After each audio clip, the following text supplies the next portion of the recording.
building your business and controlling your life is staying on track. We're so good at spinning off track. Staying on track. And a lot of people talk about goals. People set, around this time of year, you want to set goals for the next 12 months, the next 18 months, the next 2 years, the next 5 years. Those are great and important. Quarterly goals are great. Event-to-event goals are great. Monthly goals are great. Weekly goals are great. But let me tell you what's the best goal to keep you on track. Daily goals. Your daily activities. What is your baseline that you're going to do every day for sure? At least every day you're going to do this. Every day you're going to make this happen. Every day you're going to create this activity regardless of the result. Daily action works. If you're trying to stay on track, clear daily goals are important. The other thing that can help you to stay on track when it comes to your time, when it comes to your focus, when it comes to growing your business, is creating an accountability structure. One is a support structure that you're going to build around yourself that helps you do unproductive tasks so you can do the productive tasks, right? The other is an accountability structure. Who are the friends that you're going to surround yourself with that cause you to play big? Who are, and creating negative reinforcement and positive reinforcement. Is there any penalty if you don't do the task that you're supposed to do? Is there any positive thing if you do the task? Do you reward yourself? Do you create some consequences if you don't do it?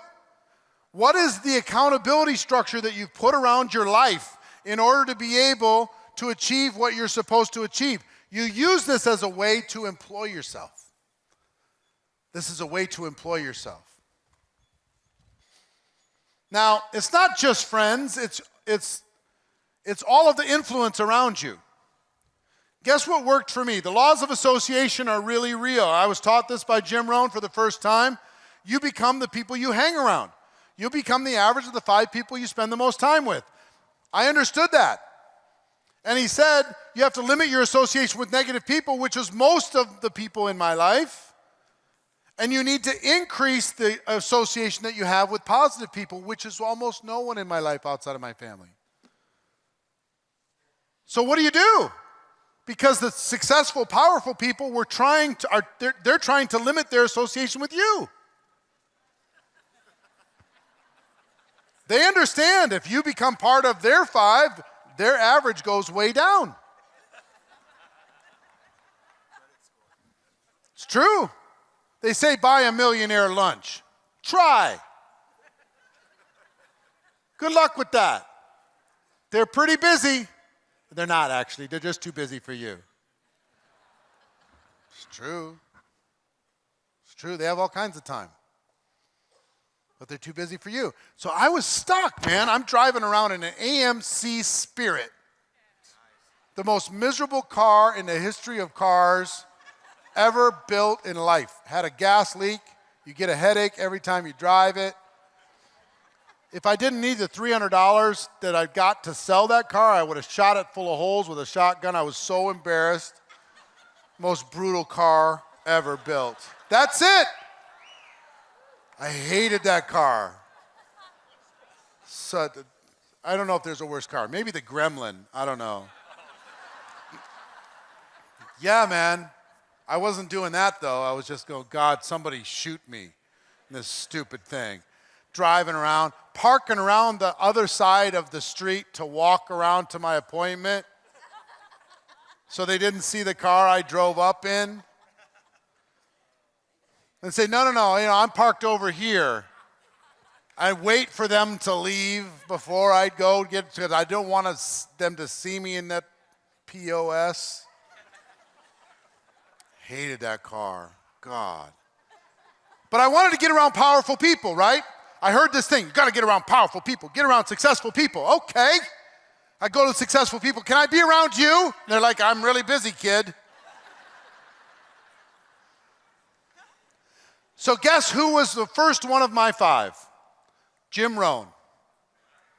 Jim Rohn became one of my best friends, and we'd never met. I'm not kidding. I got his audio program. I put it into my POS AMC Spirit, and it was like he was sitting in the cramped little back seat giving me advice all day long, saying, Eric, you can do better. Eric, you can get stronger. Eric, you can change. He was my best buddy. Me and Jim, we're like this, hanging out. He was coaching me every day. He was like he moved into my house with me, listening with my Sony Walkman.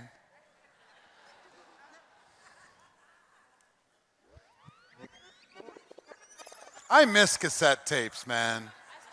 I miss them. Podcasts are okay, but cassette tapes were just amazing. Love them. Anyway, so then, because he couldn't say no, Jim Rohn couldn't say no. I bought the program, I put it into my car, I listened to it 1,000 times. He became my best friend. He started to reprogram my mind. And then I added Les Brown to my list of 5 people. And now it's Les Brown and Jim Rohn in the back seat of my car giving me advice, telling me to move. If they moved into my house with me, they're challenging me to do better and stretch and grow, be stronger. Then I added Og Mandino, greatest salesman in the world. Then I added Dennis Waitley. I added these superstars, and they couldn't say no, number one, and number two, they worked on me. They just dripped on my brain. And then guess what? I listened to them enough that I became valuable enough that if I got around a powerful person and I started to say the words that they were saying to me in the backseat of the car, I could start saying it in that circle of friends, and those people were like, wow, come to lunch. And I got invited into this crowd. I started to be able to hang around people who were making more money than me. And then in the network marketing world, the structure itself will reward hunger.